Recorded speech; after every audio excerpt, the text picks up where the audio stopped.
Alright everybody, welcome back to Conqueror and Commander. Today we're going to be looking at a two-headed giant game featuring my Prime Speaker Zegana deck. For the complete deck list, go to puremtgo.com, look up my article series Conqueror and Commander. You should see the list there. Hopefully I'll also have a list in the video description as well. I spent a while trying to find regular four-player games, and everybody wanted to play two-headed giants, so I joined another one of these. Let's take a look at my teammate first. My teammate is going to be Melek, Izzet Paragon. Izzet based shenanigans. You know, sometimes I see storm decks, sometimes I see other just random stuff, so we'll see what he brings. Across from him, who he's going up is another Izzet based deck, Niv-Mizzet, Firemind, usually a lot of wheel effects and draw spells.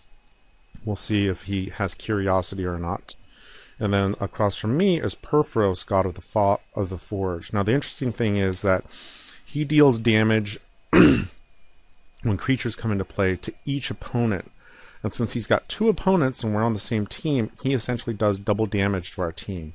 We start at 80 life at two-headed giant, but it is interesting to note that that's an issue here. My hand only has 2 lands and no blue and nothing going good, so I'm going to send this back. My opponent, or my teammate, I'm sorry, has a couple of interesting cards, Treachery and Anger of the Gods, Temporal Mastery, and Ethereum Horned Sorcerer. So we'll see what he ends up doing.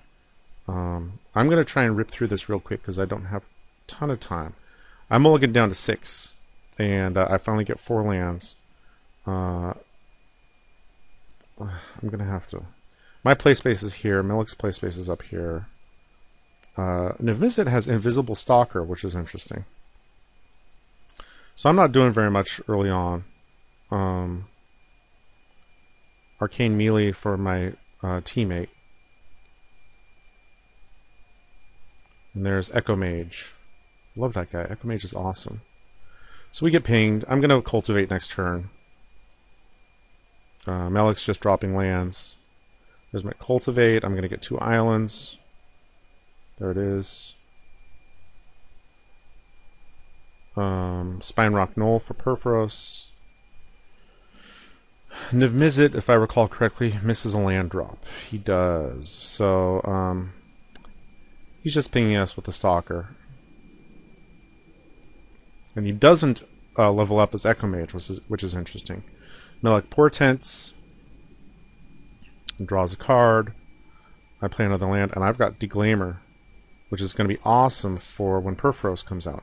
You have my Elder is going to come out and help me out with my land situation even more. Purphoros comes out, but I'm worried about a counterspell from Niv-Mizzet, so I'm going to hope he taps out or tries to level up Echo Mage.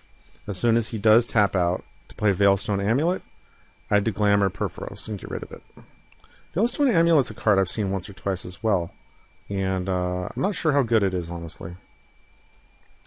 Melek is going to discard a card to draw a card. I draw a counterspell and I attack with my Elder after laying a land. Well, he also, Ancestral Visions, suspends it. Trading Post for Purphoros.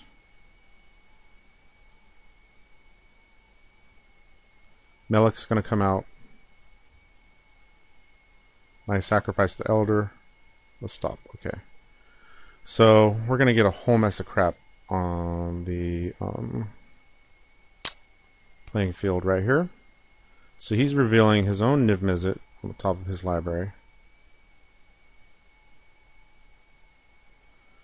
And his hand's just going to get covered up. I'm sorry, guys. It just will be. So I'm going to go ahead and run out Multani. Oh, no, I played Mana Reflection first. That's right. So that I can counterspell anything that I need to counterspell. That's right. And then, so he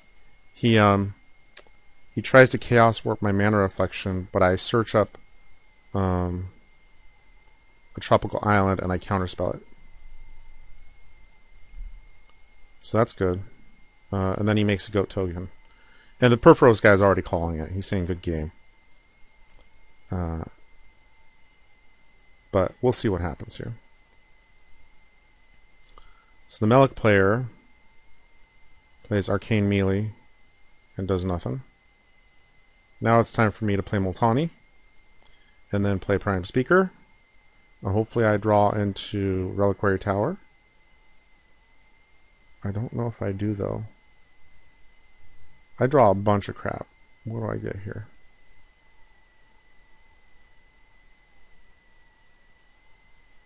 Nope, no Reliquary Tower. Oh no, there it is. Yes, I did. I played it. And then I play Mana Crypt.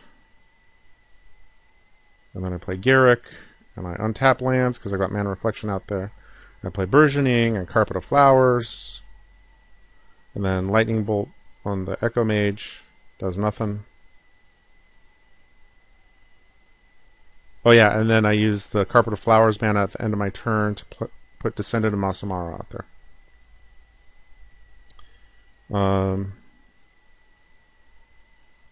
And Burgeoning is going to help me drop all the lands in my hand.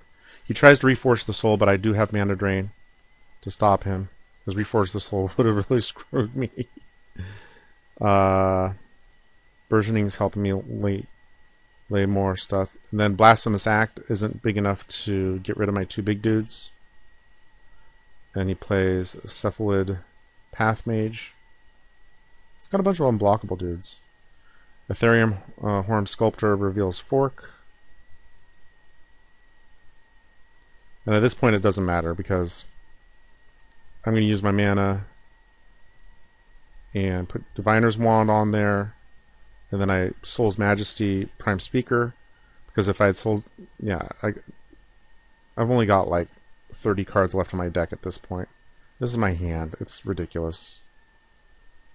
And, you know, Multani's 58-58, Prime Speaker's 50-50, and that's enough to kill them. So yeah, I mean, that was if I'd needed to give haste, or I'm sorry, trample, there's Overwhelming Stampede in my hand. I mean, this is a lot of stuff in my hand, and there's Berserk. What I really needed was another big fat dude and a haste outlet if I wanted to kill off all three players. But, you know, turn 8, I'm doing over 100 points of damage. There we go. So Prime Speaker can make a lot of big fat dudes. Alright, thanks guys.